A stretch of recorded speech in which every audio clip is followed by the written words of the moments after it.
All right, now it's the Three Guys Talking Ball podcast. We've reached episode 117. The Kansas City Chiefs are back-to-back Super Bowl champions. The first time we have had that happen in 20 years since the Patriots did it. And similar to we can find, they also, there's some similarities, is both teams won their third championship that year. The Dynasty talk is a full go. Kansas City had their parade today with an unfortunate shooting. Our thoughts, prayers, hearts go out to all the people that were affected. As of now, there was one casualty.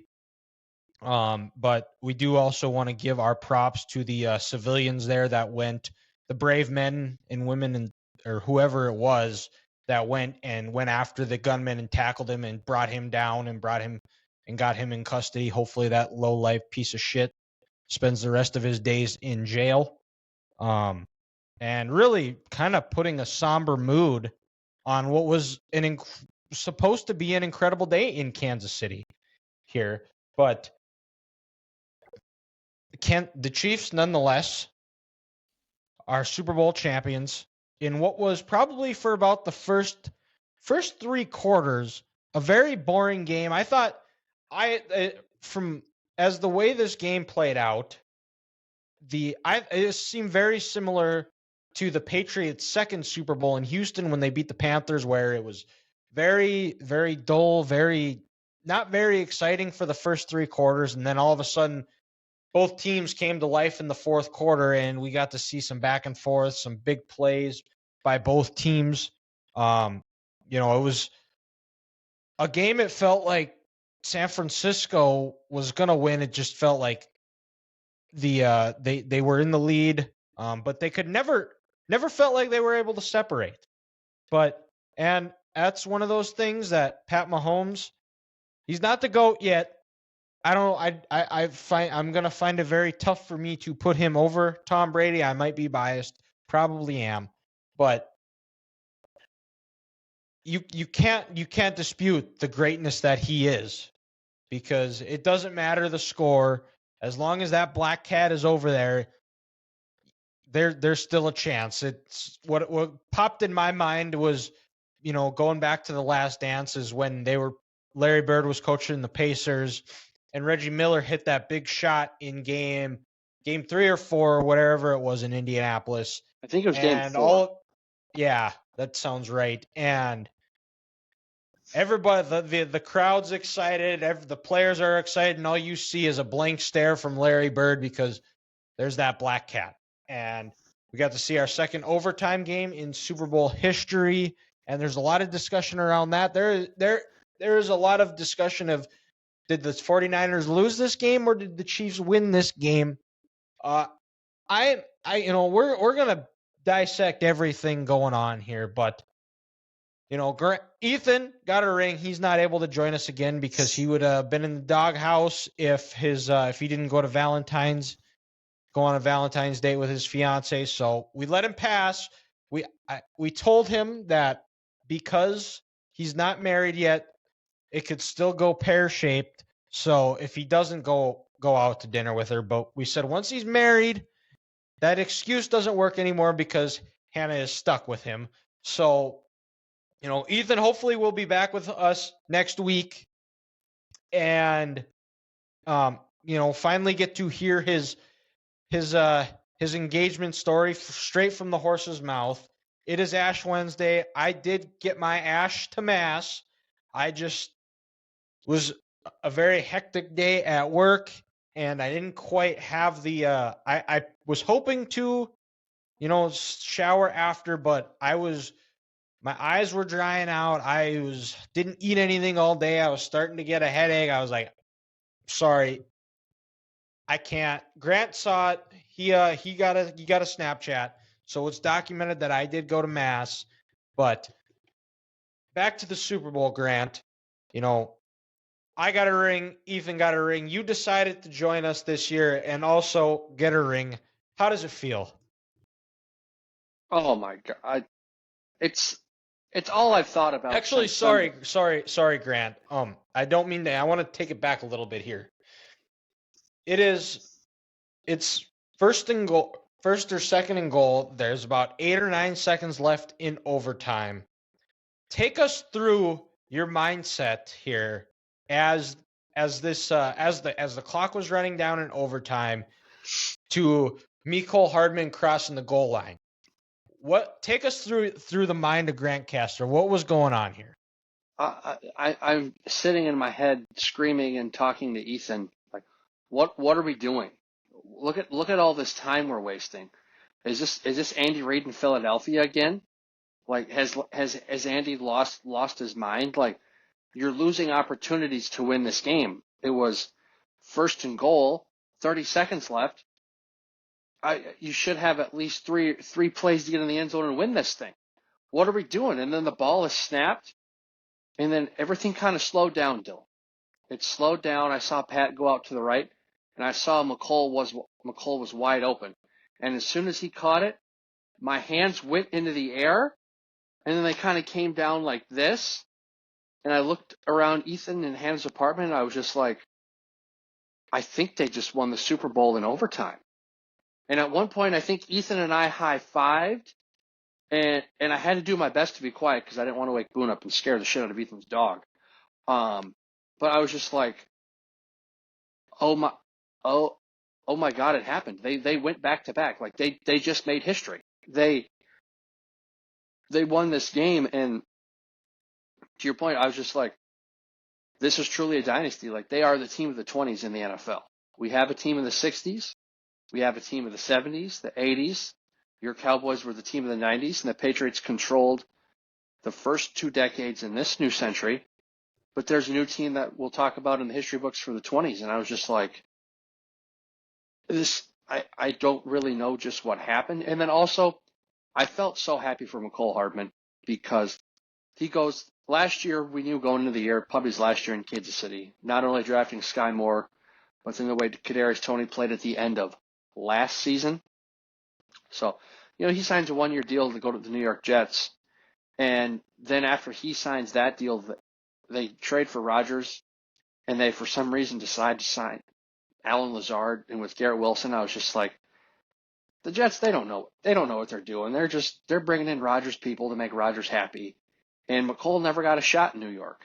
And then he came to Kansas City, had an electric first game back. He had a huge punt return against the Chargers that set up a touchdown to put him up 31-17. And then after that, the Chiefs, they were struggling all year. They couldn't find a rhythm. Receivers were dropping passes. They weren't running right routes. And then he goes on IR to end the year, and I'm just like, it's not working for Mecole, and that bugs me, man, because you're not going to find a bigger Mecole Hardman stand from his time in Kansas City than me. I don't care what anyone says. And then for him to cross the line and realize that he's going to be part of the history books forever, I felt so good for him. And then I was just like, oh my God, they actually did it. They pulled this thing off. And for about 5 seconds, Dylan, I felt like I don't know if I was going to faint or if, like, when Patrick just fell because he was emotional, I had to pin myself against a wall and put both my hands against the wall. Like, they just did it. I was so happy. The emotions were high, and I was like, the funny part is when after about 30 seconds of that, I was like, I have to be at work at 5 a.m. on Monday. I'm not going to get a whole lot of sleep tonight because I am so amped up and so excited right now. So, dude, I'm not going to lie, Monday was tough. And I was exhausted come Monday evening, but originally it went from, what are we doing? We're wasting all this time, double overtime, to, oh my God, they did it. I can't believe they actually did it. They pulled off the unthinkable. They went back to back. Yeah, well, I was Dylan, kind of that. Real quick, I guess I was listening to New Heights before we started now, and apparently even if the Chiefs' drive continued to go and it ended, like it went to 0-0, they still would have got the ball. They would have been just like the end of the first quarter. So I didn't know that until now, and I think that's why the Chiefs were so calm, cool, and collected about it, because they knew, all right, if we don't score on this first down play to Mecole, we still have 2 chances. I didn't know that.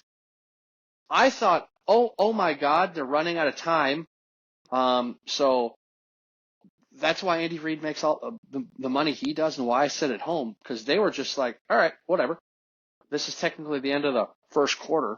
They'd still have an opportunity after that. So I just learned that now myself, and that makes total sense for what they did at the end of that game now. It makes total sense.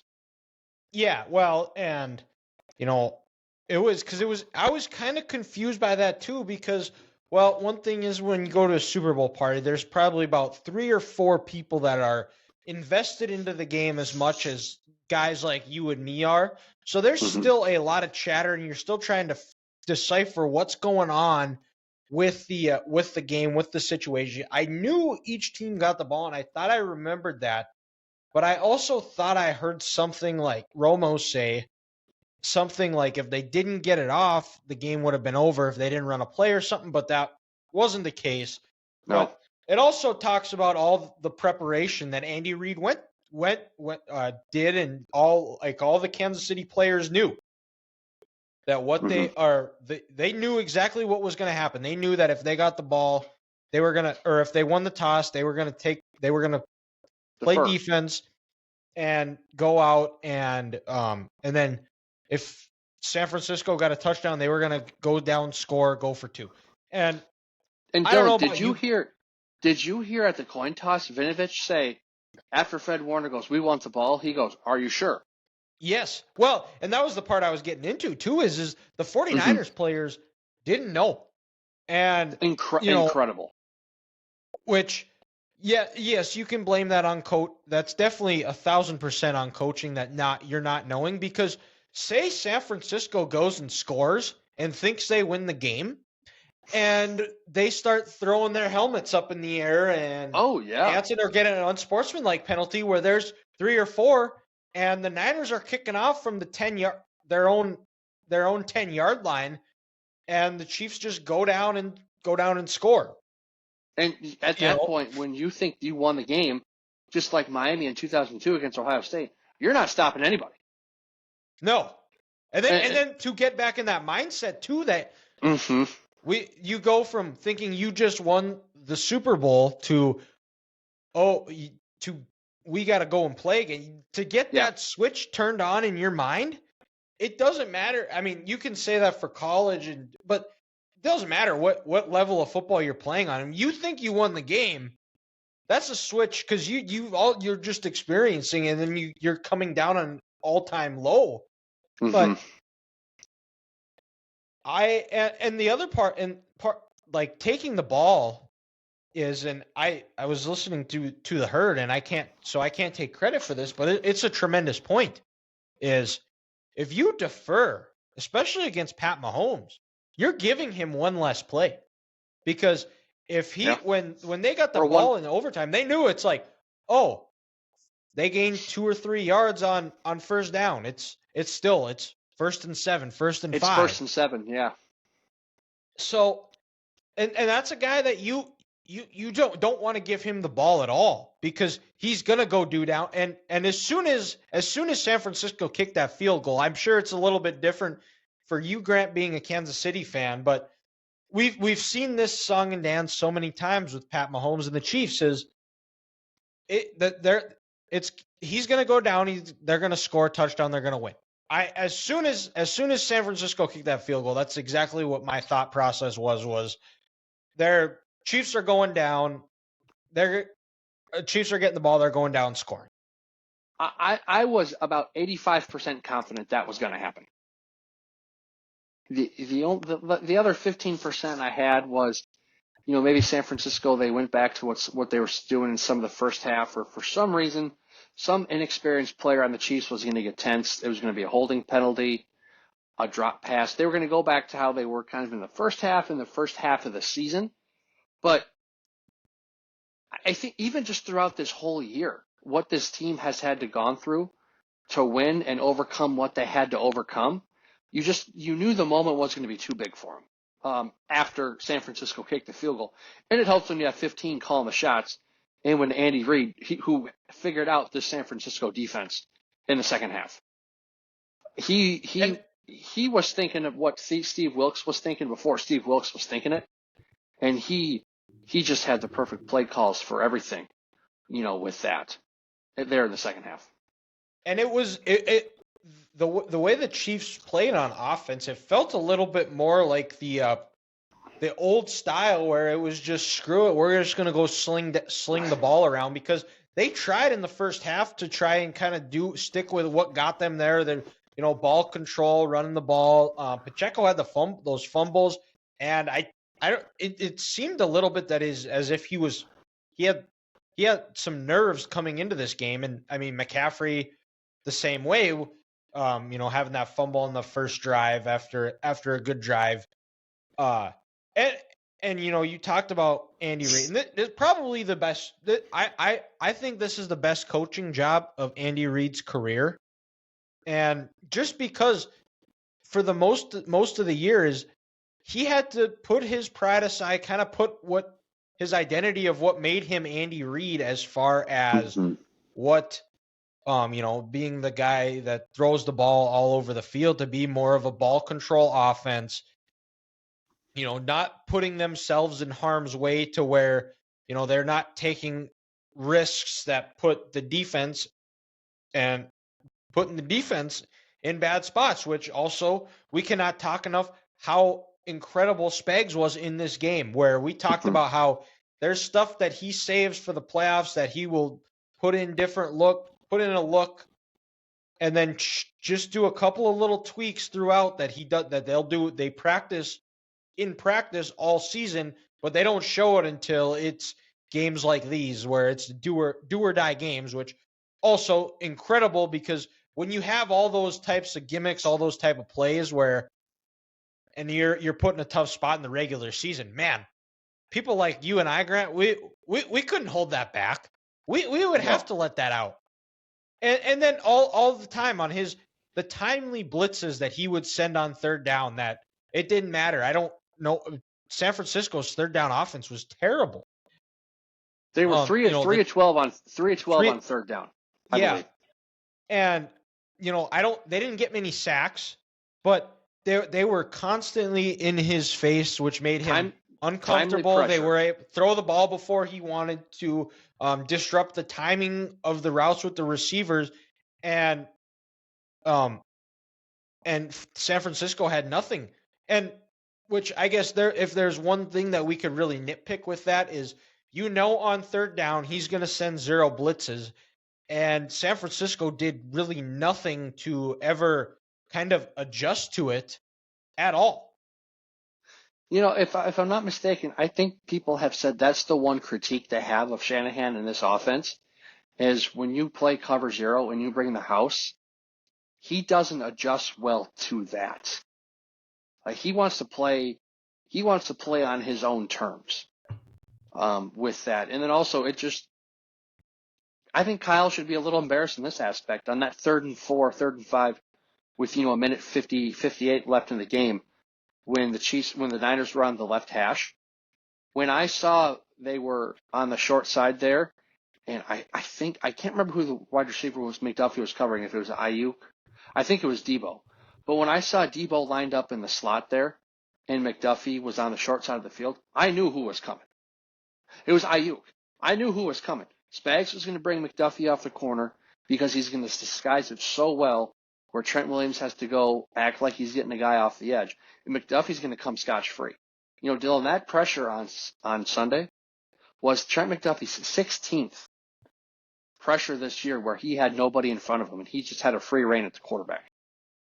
And I can't tell you how many forced fumbles he had this year, how many sacks, based off that same pressure, which made him a first-team All-Pro. So that's bad on Shanahan and Brock Purdy. And let's throw Brian Griese underneath the bus too, for not telling his quarterback in preparation. 3rd and 5 plus, if we are on the left or the right hash, you have to know Trent McDuffie is coming off the short side. And you know what? To your point earlier, Dylan, about how some teams, did this team win this game or did this team lose this game?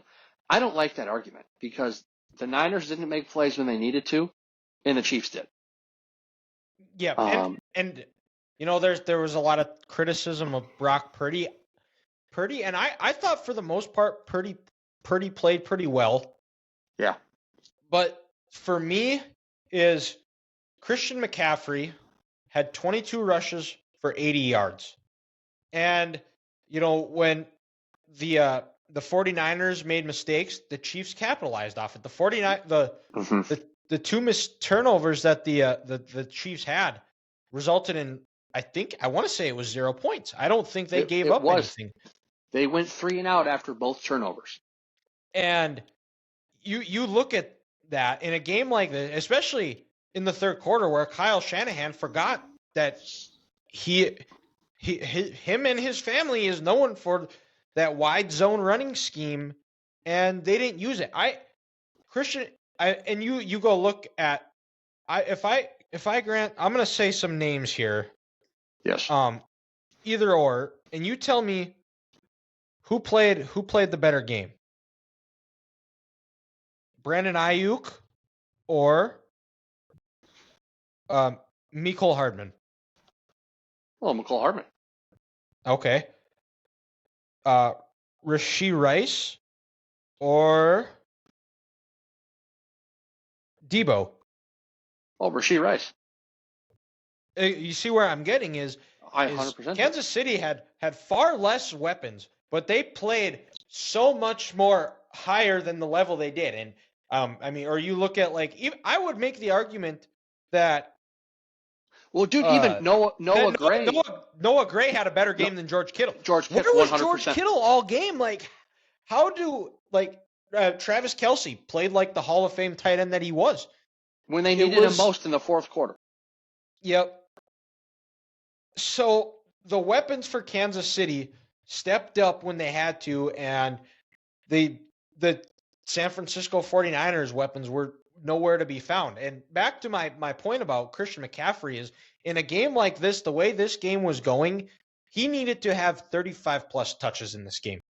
Oh, yes. Because they played most of this game from in front, and just keep leaning on him because a 3-yard, they're able to get those 3-yard rushes. It might not seem like much, but we talk about it all the time on here.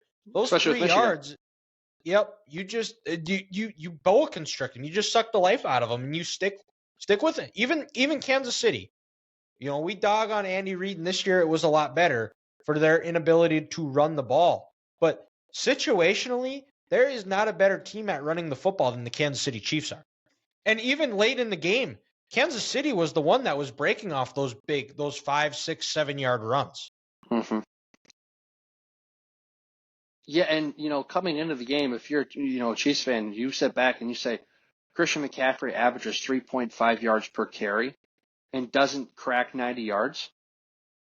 Hell yeah, they're winning this game.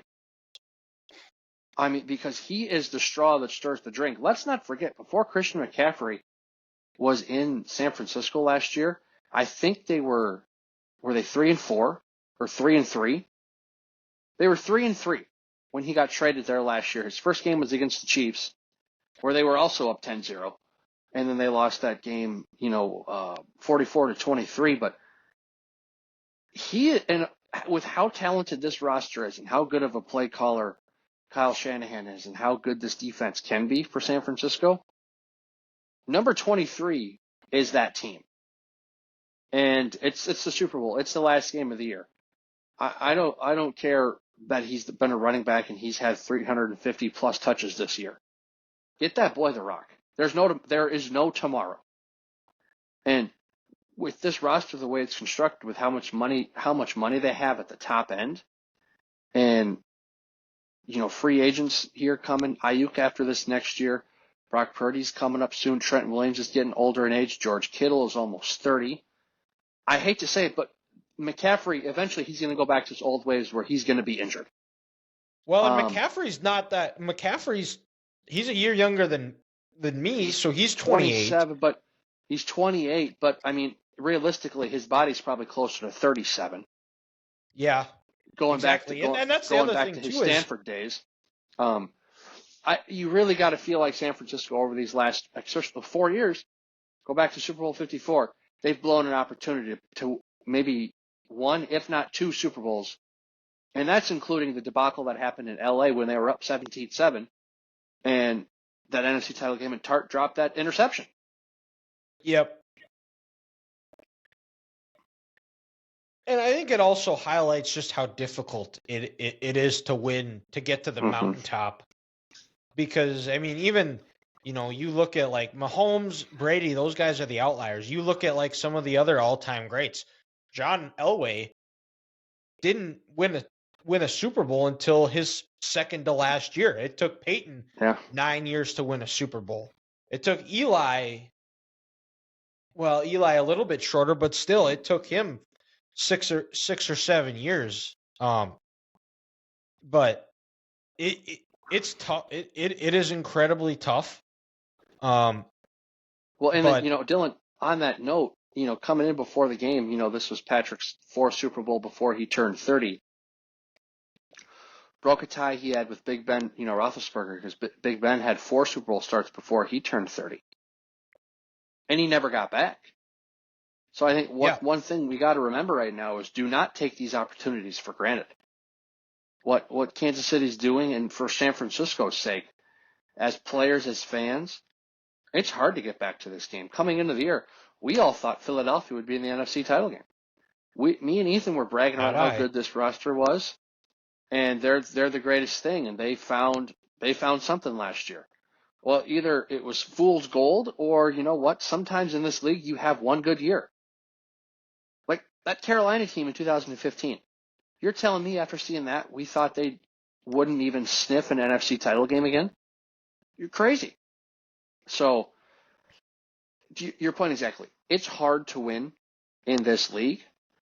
And when people are doing it, don't take it for granted because it is truly special. Yeah. Yep. And another thing I want to say is, and I want to give props to, is I know I was kind of leading this charge all year, and I was ahead of it, maybe because I'm biased, because I do love this team, but how good this Chiefs defense was, and especially that secondary. With those 2 corners to do what they did to Debo and Brandon Ayuk is truly remarkable. Juwan Jennings has a great game. I can live with that.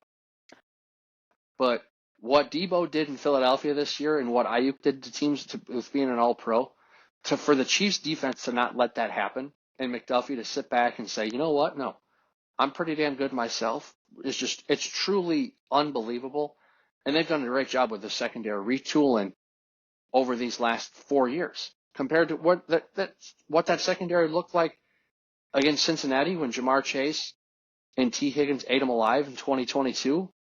In January of 2022, it's unbelievable. It's, throw in, Justin Reed too. That's a hell of a free agent signing that no one's talking about. Him coming over from Houston, being a captain and a leader of that secondary. So I hope in the national media here soon, the Chiefs secondary finally gets their flowers because they're more than deserving for what they did this year. Yeah, well, and you talked about it, is how great this Chiefs defense. They didn't give up 27 points in a game all season. They never gave up 28. They gave up 27 to Green Bay. Is that what it was? That's what it was. They didn't give up more than 27. More than 27. And Dylan, I think that's happened now 5 times in NFL history, where a team has not given up 27. They haven't given up 28 points in a game in 19 or 20 games in an NFL season. All of those teams went on to win the Super Bowl. That makes sense. You keep them under 27. And another thing you talked about is living. You can live with Juwan Jennings having a good game. Yes. And if the 49ers were going to were to actually win on Sunday, he probably is your Super Bowl MVP. The problem is Juwan Jennings. If Juwan Jennings is your Super Bowl MVP, you probably aren't going to win the game. Correct, because that means your best players aren't making plays when they need to, or your coaches aren't putting the ball in your best players' hands. I'm not going to lie, Dylan. On that 3rd and 4 in overtime, when the Niners decided not to block Chris Jones, I thought they were going to run the ball with McCaffrey. Get it to 4th and 1 and go for it. Yep. And Why? where's it Why going? not? Well, because I want to say that that third down is they ran him with a jet motion. They didn't even he wasn't even a threat at all. They just completely took him out of the play. Yeah, they put him out to the left, the offense's left, and he was going right the whole way to Jennings. And I just is that Shanahan just trying to be smarter than that, or is that a case of him? Wait for it, going up against a top 3 quarterback of all time, and he's getting in his own head. He's thinking, That I could need to be out scheme this guy. He did it in Atlanta, where he, you could argue that he got a little nervous and he was making play calls he shouldn't have made. Stick to what got you there, and that was Christian McCaffrey in the running game and Kyle Juszczyk. But he went away from those guys. And I think it goes back to kind of what Ethan was talking about a couple of weeks ago. Well, yeah, it'd have to be a couple of weeks ago because he hasn't been on the last 2 episodes. But talked about how it feels like when guys go up against Mahomes, they feel like they have to out Mahomes, and they don't stick with their game. And I think that's probably why they did it. Is he just he rucks into himself. If we're going to do a league reference, and why not? Because we haven't done a league reference in a while, but he tinkered, he stinkered, he tinkered, and he stinkered. Mm-hmm. Yeah, I like that saying. But it's always easy to Monday morning quarterback here after we discuss it. One thing I got to say, the one thing about San Francisco is, boy, that there might not be a better team in the NFL this year, like that starts a game than them. Like when they come out, sometimes that first 10 minutes, you're just like, what did we run into? What buzzsaw did we run into? Like, multiple times this year, they're up 14-0, they're up 10-0, and you're just like, do we have a chance in this game? But I will say this. They don't do a good job at making adjustments. And you could tell the Chiefs coaches, they've been there and they've done that. They knew that first quarter and a half, San Francisco was going to come out swinging. They were going to come out like Mr. T in Rocky III. But if you can get past, the first quarter and a half and their emotion and their passion has died down, they don't make adjustments too well. And that's when the Chiefs started to figure out what these guys were doing well and what they weren't doing well. And, it's the old phrase, it's a marathon and not a sprint. And it just shows, how good this Chiefs coaching staff is, because they were like, we're going to let San Francisco come out and do their thing. We're going to get a feel for them. But when it matters most in crunch time, we know what they're going to do and we know how to counteract to that. And they made the right plays. Spags and Andy put their players in the right place to succeed, and good things happened. Yeah, exactly. And I think that wraps up all of our talk of the game here. So we got a couple more Super Bowl related things to discuss here. Now, I have a question here. How was your Super Bowl party? I know you said you went over to Ethan and Hannah's. Now, what was the spread like as far as food goes? Was it good? Was it mediocre? Below average? I thought it was excellent, Dylan. It was kind of the same spread. What did you bring? I brought a couple of twice baked potatoes for us to all three of us to snack on. Just threw them in the oven about 400 for about 25 minutes. Got them nice and warm. And then Ethan and Hannah provided some chips and queso, and then some chicken wings. Put them in the air fryer, a little Asian zing, a little Parmesan garlic sauce. Ooh. And that's all we had, just kind of a light snack. Like I said, a little chips, and they have a small, personal size, essentially crock pot, where we could warm up a jar of queso. Chips, queso, salsa, chicken wings, a little twice baked potato. That's all we needed. There you go. I don't think we even... Dylan, like I've said before, whenever the Chiefs get in a big game like this, I don't know if it's nerves or if I'm just so into the game, I'm not eating a whole lot. So I don't need a big, super fancy spread because guess what? I'm not going to touch it. I'm just going to be so focused on the game. Get me a little snack, a little something to eat in between plays, and maybe out a commercial break, and that's all I need. So not a big Super Bowl snack spread guy, but I guess because 4 of the last 5 Super Bowls, I've been so invested in actually watching the game. Yeah. And so mine, it was mine. I smoked ribs, and if you were following along on Twitter, smoked them. Did the 3-2-1 method, and they were probably the best ribs that I've ever smoked here. So I cut them. I just bought 1 rack. The last year when I did it, I bought 2. There was a bunch of leftovers. The thing with Super Bowl parties is less is more because there's so much food, especially if you're going to a bigger party, there's so much food that everybody brings stuff. There's so much to snack on.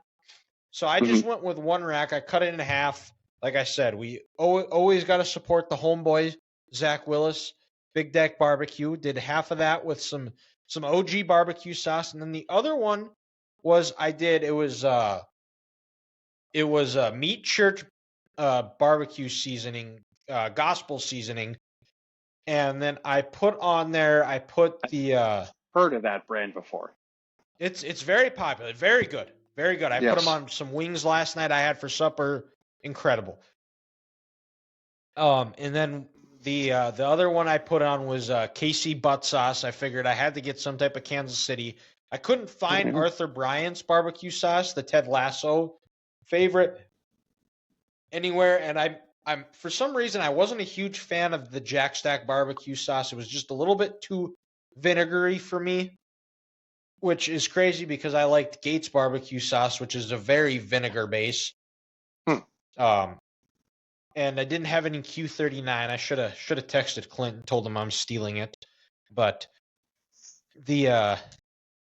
but I smoked them.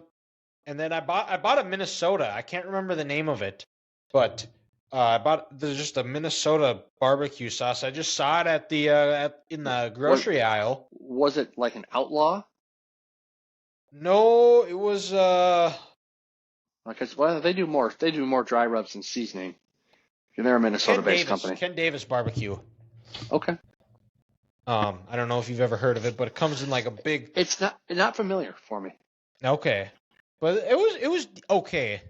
I kind of let people decide what they wanted to put on there after whenever. Turned out it was a hit.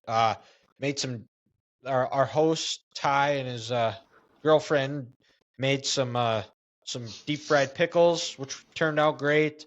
They made some big, and I know you're not much of a slider guy, but hear me out. They made some Big Mac sliders where interesting.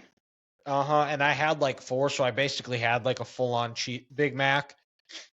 Now I'm fine with that. Yeah. And the Weirs, they made some smoked deer chorizo queso. Wow. And that was phenomenal. And I'm trying to think of where else, but yeah, I ate well. I didn't did not leave hungry. It sounds like you ate pretty damn good. Yep, had a couple of beers, and I won $200 from Prize Picks. Which did I show you what my bets were on that? If they were the ones you texted me and Ethan in the group, I think I have an understanding. Yes. Okay, but yeah, it was, and it was. I shared it on our socials as well here, but I had the over, so like Prize Picks, which is just prop betting, and you bet over unders on totals, and they if I can find it here.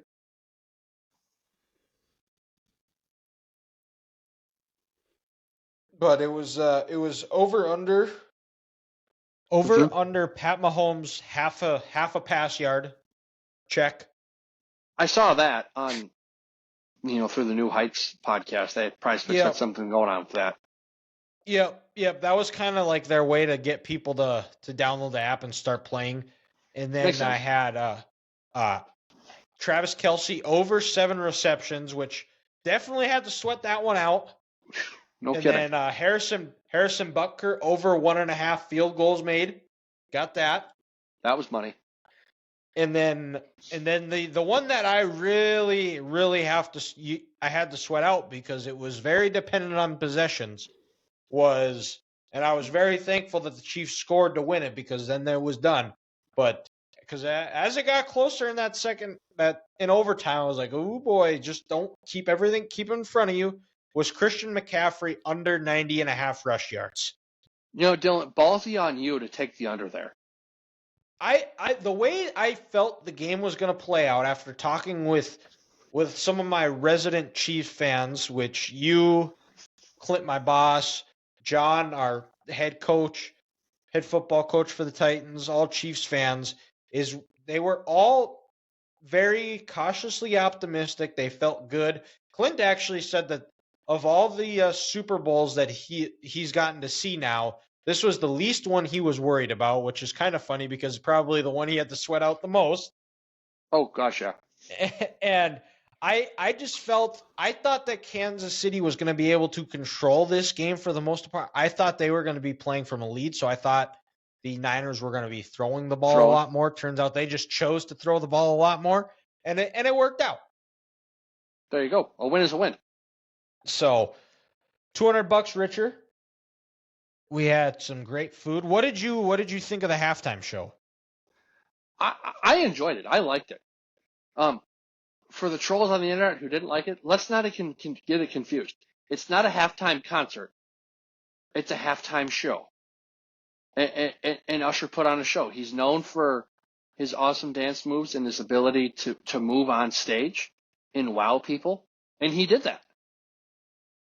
We also forget how many just absolute bangers and how many good songs he had from, the late 90s to about 2010, 2011. And he brought out Alicia Keys. He bring out Ludacris.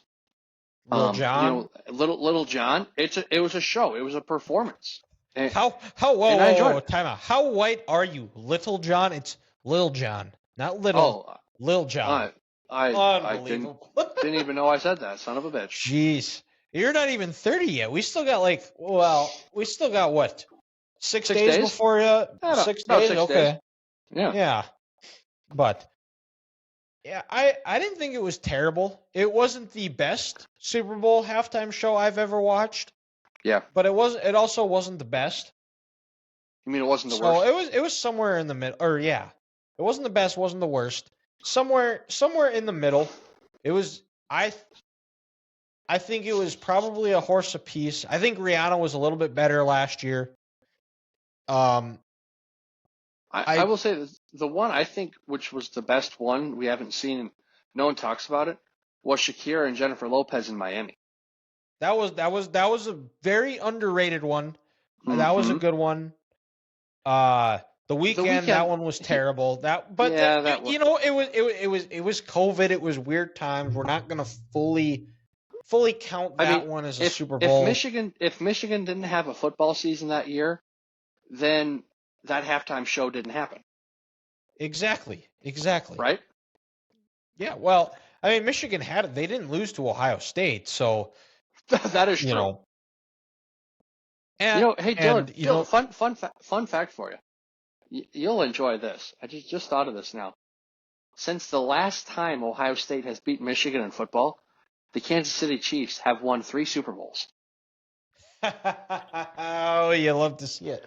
Just put it in perspective. Since the last time Ohio State has beaten the team up north, the Kansas City Chiefs have won 3 Super Bowls, and Ohio State has lost to Michigan 3 times. 3 times, 0 national titles. Michigan has a national title. 1 playoff appearance, loss. So, and now Ryan Day is wholesaling NIL, trying to sell the farm just to try and beat Michigan. And we'll see if it works out. If he don't do it this year, he's done. He's gone. Jim. Yep. They are becoming Texas A&M of the North. Well, man, they did hire. They just fired Chris Holtman. Who knows? Maybe Buzz Williams goes up to Ohio State. But and you know, we talked about back to the halftime show here wasn't the best, wasn't the worst, but the commercials, they've been getting progressively worse and worse each year. I don't look forward to them anymore. These were the worst commercials that the Super Bowl has ever had. There was nothing fun. There was one somewhat funny one, and that was, I think, the Uber Eats one. But like every year, there's at least one that's some type of memorable commercial. This year, there was none. Dylan, the best thing about the commercials was once, you know, that one where they're singing karaoke for the state of South Dakota. Ethan goes, I'm not going to lie. We live in Minnesota. Our decision makers are pretty stupid people, but at least they didn't waste $7 million on a Super Bowl commercial trying to get tourists here. That is very true, and I don't even remember that South Dakota commercial. But it was in the second half. I want to say the third-ish quarter. Yeah, not a good use of $7 million on the state's budget. A lot of Temu ads, which I don't know where what the type of money they got to shove like 6 commercials, but digress here. And you know, I think we've gotten all the Super Bowl covered. Chiefs are champions. Super Bowl food, good. The halftime show, good. The commercials of the Super Bowl, dog shit. Bad. Or to quote the Rock, it's the biggest load of dog shit. It's the biggest load. And it's the biggest piece of dog shit. It's which we'll move over here, and we also had some unfortunate news, but after we recorded, it was in between when we recorded and when we released the episode that we got word that the legend Toby Keith passed away from stomach cancer. Just an all-time classic. Wish I would have been able to see him in concert. Had some tremendous hits. Was a great actor, great American patriot who loved this country, and his music reflected it here. So to honor Toby Keith, Grant and I are going to list our top 5 favorite Toby Keith songs. Mm-hmm. And it is, I don't know about you, Grant, but when I was making this list, and since he passed away, I went back and I listened to a lot of his music, and he had so many good songs that it was hard to nailed down to 5. But we're going to do our best here. We'll start with 5 and go down to 1. We'll just kind of alternate. And Grant, mm-hmm. Since your team won the Super Bowl, I'll give you the honors here of going first. Hey, all right, I get my flowers. Yeah. Well, you know, Dylan, when you think of Toby Keith, you think after listening to a song, you should have a bald eagle flying over you, and you should just be looking up at the American flag with your hand on your chest. And we're going to start out with courtesy of the red, white, and blue. Wow, you have that at 5? I have that at 5. Whoa. Okay. All right. I think that's a little bit high on the list, but to each their own. To each their own. And starting off my list is My List by Toby. Just one of those underrated songs that he has that really talks about enjoying, you know, being in the moment, being present, you know, doing, you know, playing catch, you know, call up a long lost friend, things like that, things that you would think that you should be doing, and you can put it off to the side, but you just never know when you won't be able to do that. And, you know, having a list like that to take care and, you know, check on people and be their friends and be with people that you care about the most. No, you can't argue with that. And then, you know, this one, Dylan, was one that I really got into, I think, either first or second year of college in the summer, and it's not your typical Toby Keith song, but it's drinks after work. Maybe Great sometimes song. you're having a bad day. You just want to go forget everything and just kind of relax. It could be with colleagues, it could be with friends, it could be with family members. But you know what? You have a tough day, and you just want to forget about work. So drinks after work. Drinks After Work. Another great song. My number 4 is a song that is actually made into a movie with Beer for My Horses. Just another classic. It was a great movie. If you haven't seen it, go find it somewhere. I don't know where you can find it anymore. I tried to find it over the weekend but couldn't. But that was Hmm. a song I remember listening to on the radio, and the movie about going down and getting taking care of a drug cartel leader who took Toby's girlfriend, and justice was served. Willie Nelson was in it. Rodney Carrington was hilarious in it. Ted Nugent also in it. So, Beer for My Horses is my number 4. Dylan, it's funny you mentioned that because actually after my high school graduation, they locked us in at the school all night. So just different activities to do. There was karaoke, basketball, ball pit, just so you don't go out and do stupid high school stuff and people would party and drink and be stupid. That was actually a song that me and some friends sang at karaoke. I love it. Um, Is there any video of that? I don't believe so. But I No. just Oh. kind of remember singing that at karaoke, and it was a good time. So it's funny you mentioned that because that brought up a memory of mine. Um, but I guess I don't know. For me, number 3, just a song that hits home when you think of Toby Keith. It's Toby Keith. I gotta go American Soldier.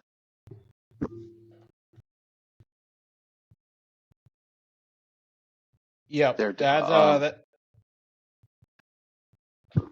you know, just like I said, it emphasized on who he was, and anytime you hear that song, it just hits home. Yeah, absolutely.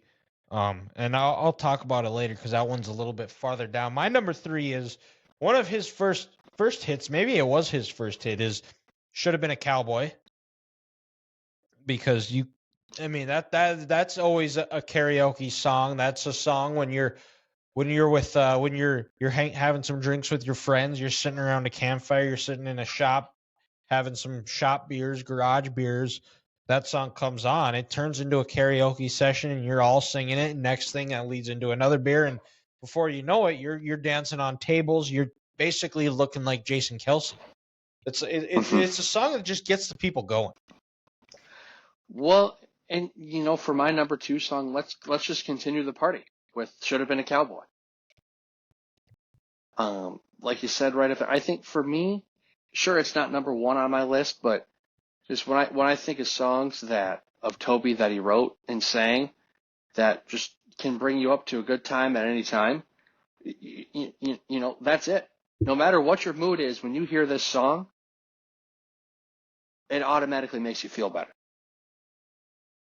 Yep, absolutely. And my number 2, so we just swapped 3 and 2 as his American Soldier.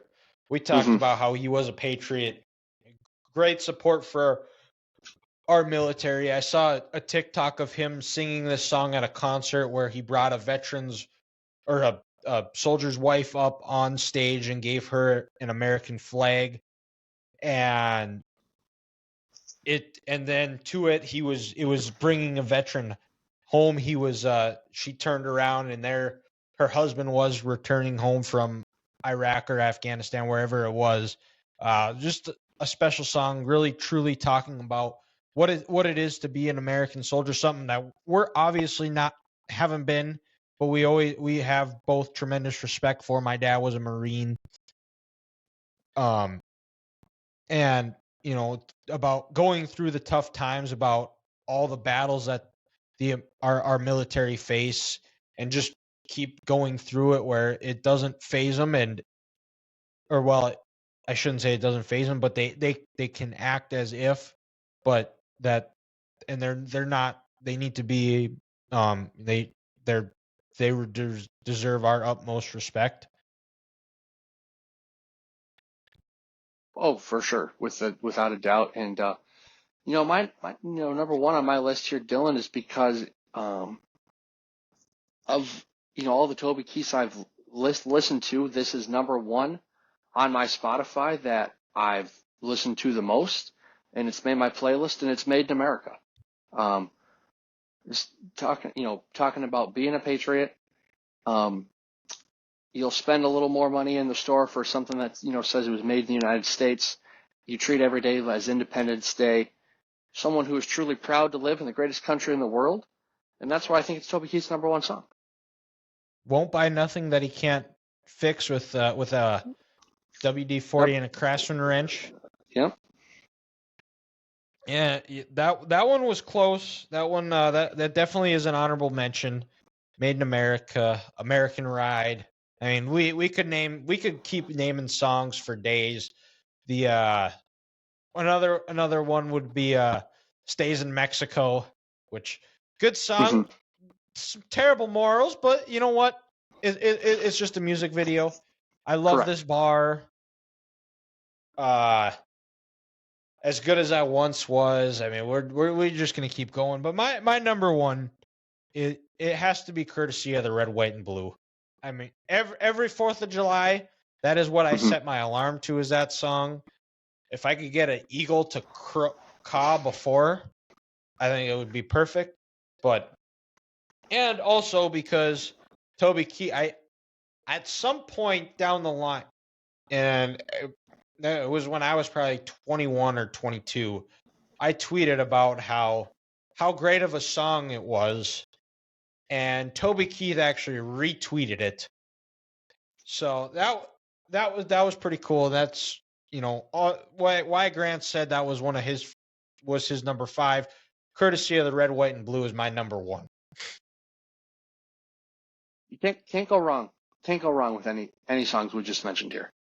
Nope. And Toby Keith, I'm still gonna keep listening to him. When I went and worked out on Saturday, that was what I played. I'm usually more of a rap type of guy, but as I was running, I just put on some Toby Keith and just kept running. And I actually I was told that I looked like I was actually running pretty fast. So maybe I gotta play more Toby Keith as I'm running or working out. So that might be the secret to getting those gains. 100%. So, yeah, rest in peace, Toby Keith. Our prayers and thoughts go out to his family, and let's kick it over to you, Grant.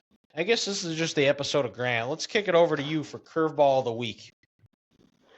So yeah, the Super Bowl just happened, and it's a huge event out there. You could argue it's the biggest one in the Western Hemisphere, and at least North America. So Dylan, I'm just curious, what would be some sort of event you would love to go to on a global scale? And that doesn't just have to be sports related. It could be seeing your all-time favorite band in concert when they're at their peak. So yeah, if you want to, we could go back and maybe use a little time machine. And I asked that because here in the first week in April, I'm going to Chris Stapleton at US Bank Stadium with Alec and others up here.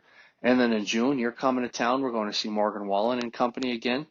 These are big events. What is some sort of act or an event or individual that you haven't seen yet that you want to see that would be just almost as equal as going to the Super Bowl? Ooh.